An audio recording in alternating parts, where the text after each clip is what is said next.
Street crimes اور ناحق قتل ایک سنگین مسئلہ۔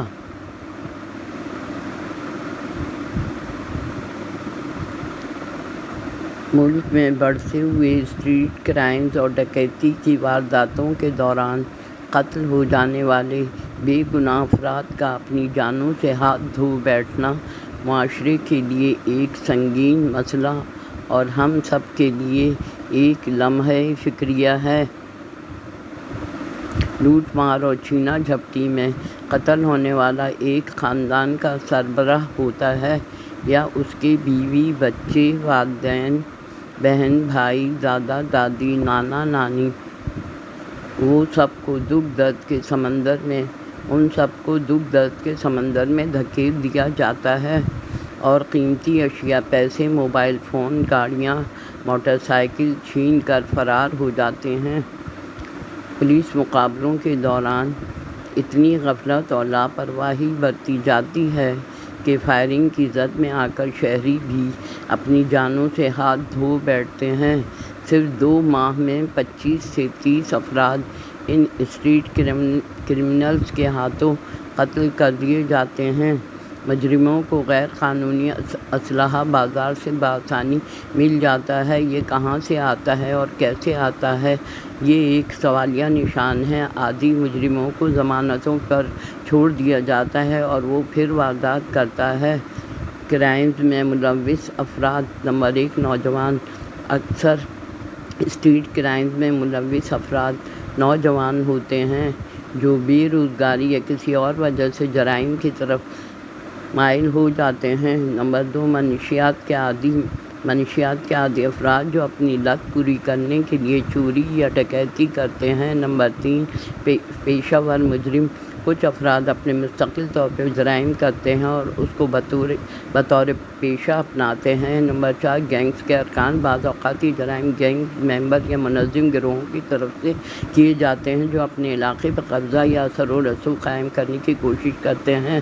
غیر قانونی مہاجرین۔ بعض اوقات غیر قانونی مہاجرین بھی ان جرائم میں ملوث ہو سکتے ہیں جن کے پاس روزگار کے قانونی ذرائع نہیں ہوتے۔ نمبر 6، تعلیم سے دور افراد۔ تعلیم سے دور اور غیر تربیت یافتہ افراد جن کے پاس پیشہ ورانہ مہارتیں یا مواقع نہیں ہوتے ہیں۔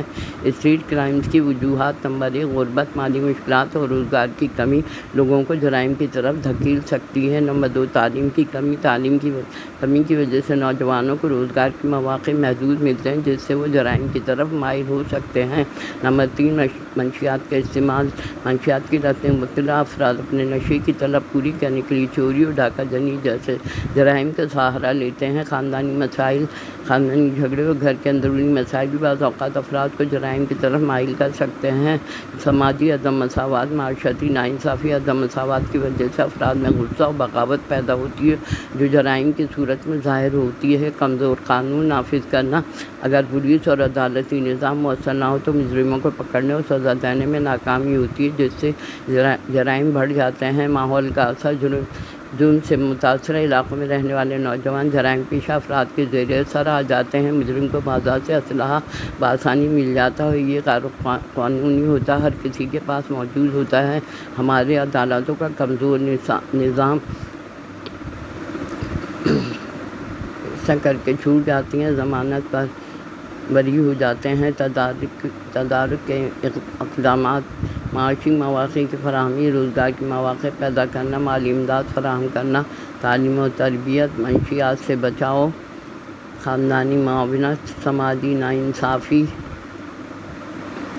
قانون کا سخت نفاذ، غیر قانونی اسلحہ،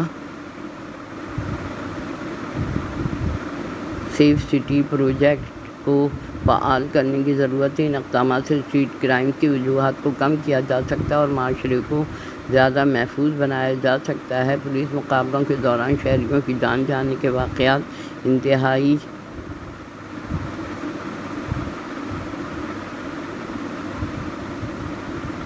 سنجیدہ ہوتے ہیں اور ان کے تدارک کے لیے مؤثر اقدامات ضروری ہیں۔ یہاں کا نظام ظالم کا سہولت کار اور مظلوم کو لاوارث چھوڑ دیتا ہے۔